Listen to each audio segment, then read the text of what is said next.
Assalamualaikum warahmatullahi wabarakatuh. Selamat siang anak-anakku kelas 12 PPS. Perkenalkan, nama Ibu Imawati Safrida. Kesempatan siang hari ini kita bertemu dalam produktif perbankan syariah, mata pelajaran Lembaga Keuangan Syariah.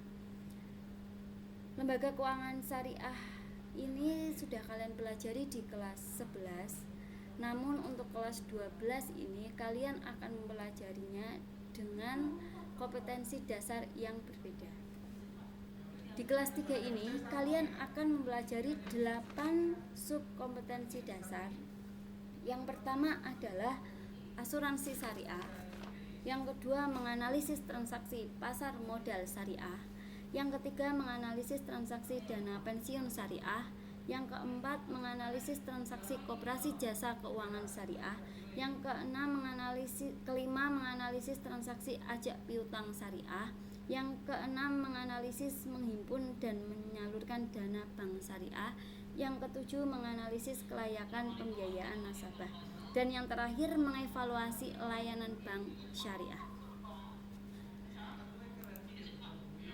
Pada pertemuan pertama ini kita akan mempelajari KD 3.2 dan KD 4.2, yaitu menganalisis pencatatan asuransi syariah dan mencatat perhitungan asuransi syariah.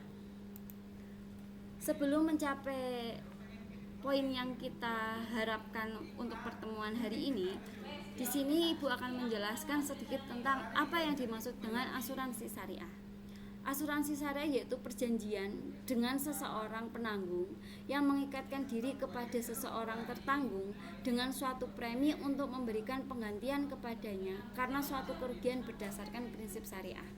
Secara ringkasnya, bahwa asuransi syariah ini adalah suatu lembaga yang dimana fungsinya memberikan penggantian kepada nasabah jika mengalami suatu kerugian, dengan dimana nasabah tersebut memberikan premi atau memberikan iuran kepada pihak asuransi tersebut. Apakah asuransi syariah ini diperbolehkan? Berdasarkan hukum yang ada bahwa asuransi syariah ini boleh. Dasar hukumnya yaitu Al-Quran, bisa kalian lihat ya. Kemudian tolong masing-masing ayat ini kalian lihat, kalian baca, kalian tulis ayat dan artinya. Yang kemudian tentang hadis kalian bisa baca ini. Itu adalah dasar hukum. Kemudian prinsip-prinsip dasar asuransi syariah.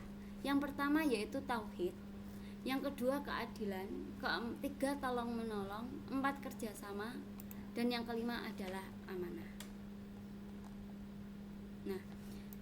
Nah ini adalah contoh perhitungan dalam menetapkan pendapatan perusahaan asuransi syariah. Dimisalkan jumlah pesertanya adalah 10 orang, premi per peserta masing-masing adalah 1 juta. Ini belum ketulis ya. Jumlah preminya berarti 10 kali 1 juta, yaitu 10 juta. Biaya yang dibebankan oleh perusahaan adalah 25%. Hasil investasi ini nanti akan diberikan kepada nasabah sebesar 10%. Biaya biaya yang dikeluarkan untuk perusahaan 1,5 juta.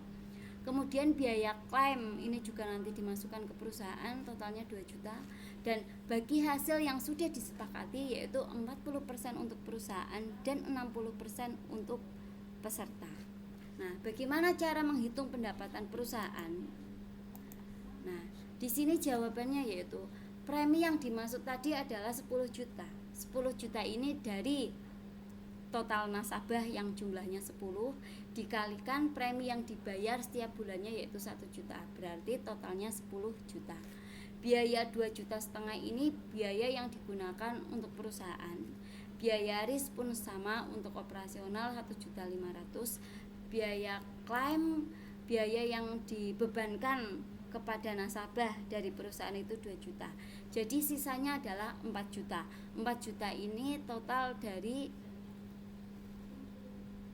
pengurangan dari premi 10 juta tersebut.